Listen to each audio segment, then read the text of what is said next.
Jammu Kashmir assembly में लगातार हंगामा हो रहा है।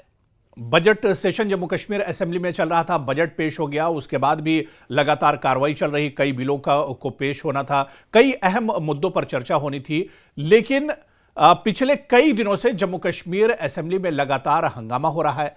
आज काफी ज्यादा हंगामा देखने को मिला। सीएम उमर अब्दुल्ला की तरफ से जो बयान दिया गया, जो जूते वाला उनका बयान था, उस पर बीजेपी एमएलए काफी नाराज थे। उन्होंने सदन से वॉकआउट भी किया और काफी ज्यादा हंगामा हुआ। लेकिन अच्छी बात यह है कि सीएम उमर अब्दुल्ला ने आज अपने बयान पर सफाई पेश की और उसके बाद सदन की कार्रवाई शुरू हो गई। लेकिन सबसे बड़ा सवाल यह है कि सदन की कार्रवाई जब होती है, असेंबली की जब कार्रवाई होती है, तो आम लोगों को इस कार्रवाई से काफी ज्यादा उम्मीदें होती हैं कि आम लोगों के जो मुद्दे मसाइल हैं वो एक तरह से उठाए जाएंगे, बुनियादी मसाइल पर बातचीत होगी। अलग अलग जो एमएलएस के हलके हैं उनके हलकों की बात यहां पर होगी। हलकों में कहां पर किस चीज की कमी है, हेल्थ, एजुकेशन, सेहत और इंफ्रास्ट्रक्चर, इन तमाम मुद्दों पर बातचीत होगी। लेकिन आप देखिए कि जम्मू कश्मीर असेंबली में जब जब सेशन होते हैं तब तब आप देखिए कि सिर्फ और सिर्फ हंगामा ही देखने को मिलता है। और एक बार फिर जब बजट सेशन चल रहा है, ऐसे में एक बार फिर जम्मू कश्मीर असेंबली में हंगामा देखने को मिल रहा है। हंगामा हो रहा है, छोटी छोटी बातों को लेकर यहां पर हंगामा देखने को मिल रहा है।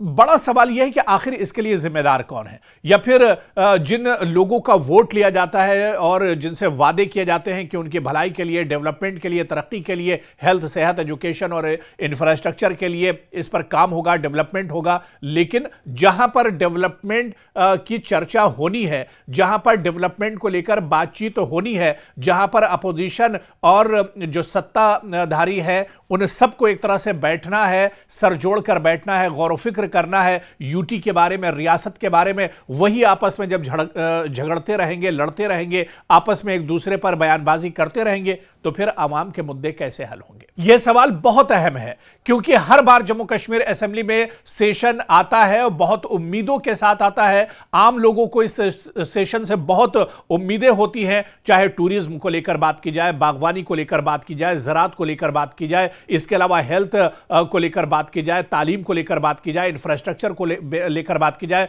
नया जम्मू कश्मीर की बात होती है, लेकिन नए जम्मू कश्मीर की बातें सिर्फ और सिर्फ सदन के बाहर होती है, असेंबली से बाहर होती है। जहां असेंबली के अंदर चर्चा होनी चाहिए, वहां सिर्फ और सिर्फ हंगामा देखने को मिलता है। इसके लिए आखिर आप जिम्मेदार किसे मानते हैं? क्या इसके लिए सरकार जिम्मेदार है या फिर इसके लिए अपोजिशन जिम्मेदार है? आखिर इसके लिए जिम्मेदार कौन है? देखिए, जो लोग सरकार में हैं उनकी तो जिम्मेदारी बनती ही बनती है, इसके अलावा अपोजिशन की भी जिम्मेदारी बनती है। सभी पार्टियों में, सभी जमातों के जो एमएलएज होते हैं, उन्हें फिक्र होनी चाहिए अपने अपने हलके की, उन्हें फिक्र होनी चाहिए पूरे यूटी की, उन्हें फिक्र होनी चाहिए जम्मू कश्मीर की। लेकिन आखिर होता क्या है कि जब असेंबली का सेशन आता है, बड़ी उम्मीदें लोगों को होती हैं, बड़े बड़े वादे किए जाते हैं, ऑल पार्टी मीटिंग्स होती है, तमाम डेलीगेशंस आते हैं, उनसे चर्चा होती है। लेकिन जब सदन शुरू होता है तो नतीजा निकलता है सिफर। सिफर इस वजह से क्योंकि जिन मसलों पर, जिन मुद्दों पर सदन के अंदर बहस होनी चाहिए, सदन के अंदर बातचीत होनी चाहिए, वहां पर बहस के बजाय बयानबाजी होती है। वहां पर बहस और गौर फिक्र के बजाय वहां पर हंगामा देखने को मिलता है। वहां पर सदन का वॉकआउट किया जाता है, वहां पर एक दूसरे पर छीटाकशी की जाती है, वहां पर पर्सनल अटैक किए जाते हैं। और ऐसे में जम्मू कश्मीर के आम लोगों के जो मुद्दे हैं वो एक तरह से दूर रह जाते हैं। उन मुद्दों तक पहुंचना तो बहुत दूर की बात है, लोगों के जो बुनियादी मसाइल हैं उन पर भी सदन में चर्चा नहीं होती है। आखिर ऐसा क्यों होता है? क्या हमारी सरकारें इसके बारे में नहीं सोचती हैं, या फिर हमारे जो लीडर, हमारी जो लीडरशिप है वो इसके बारे में नहीं सोचती है? आखिर इसके लिए जिम्मेदार कौन है? यह मेरा सवाल सीधे सीधे जम्मू कश्मीर की आवाम से है। यह मेरा सवाल सीधे सीधे हमारे उन व्यूवर से है जो जम्मू कश्मीर से आते हैं, जिन्होंने बड़ी उम्मीद के साथ सरकार बनाई, जिन्होंने बड़ी उम्मीद के साथ, एक लंबे इंतजार के साथ जम्मू कश्मीर में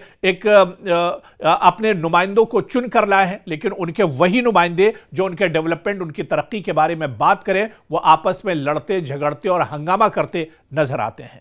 मेरा सवाल सीधा सीधा यही है कि इस हंगामे के लिए आप किसे जिम्मेदार मानते हैं? इक़्तिदार में बैठे हुए लीडरों को, सीएम वज़ीर आला उमर अब्दुल्ला या उनकी सरकार को, या फिर उसी असेंबली में मौजूद अपोजिशन लीडरान को, चाहे उसमें बीजेपी के लीडर हों या पीडीपी के लीडर हों या दूसरी जो अपोजिशन जमातें हैं, इसके लिए आप किसे जिम्मेदार मानते हैं? अपना कमेंट जरूर हमारे साथ शेयर कीजिएगा और इस पर हम आगे भी बातचीत करेंगे, क्योंकि यह मुद्दा बहुत अहम है। साल में 2 या 3 बार असेंबली सेशन होते हैं।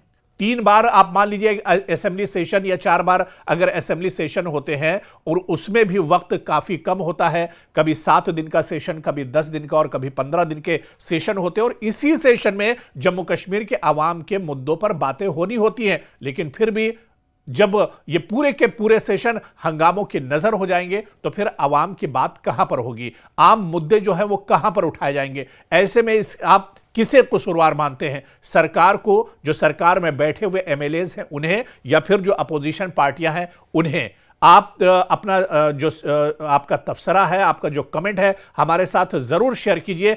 आगे भी इस पर हम चर्चा करेंगे और इसे दरअसल हम समझने की कोशिश करेंगे कि आखिर कमी कहां पर रह जाती है। वो ऐवान, वो असेंबली जिसके अंदर जम्मू कश्मीर के डेवलपमेंट, जम्मू कश्मीर के मुस्तकबिल, जम्मू कश्मीर के नौजवान, जम्मू कश्मीर के नई नस्ल के बारे में बातचीत होनी चाहिए, डेवलपमेंट के बारे में बातचीत होनी चाहिए। आखिर वहां पर सिर्फ और सिर्फ हंगामा ही क्यों होता है, और हर बार असेंबली का सेशन हंगामे की नजर आखिर क्यों हो जाता है? इसी को हम और भी आगे समझने की कोशिश करेंगे। लेकिन आप अपना जो तबसरा है, जो आपका कमेंट है, वो हमारे साथ जरूर शेयर कीजिएगा। उसी की बुनियाद पर हम आगे भी इस अहम मुद्दे पर, अहम मसले पर बातचीत अपनी जारी रखेंगे।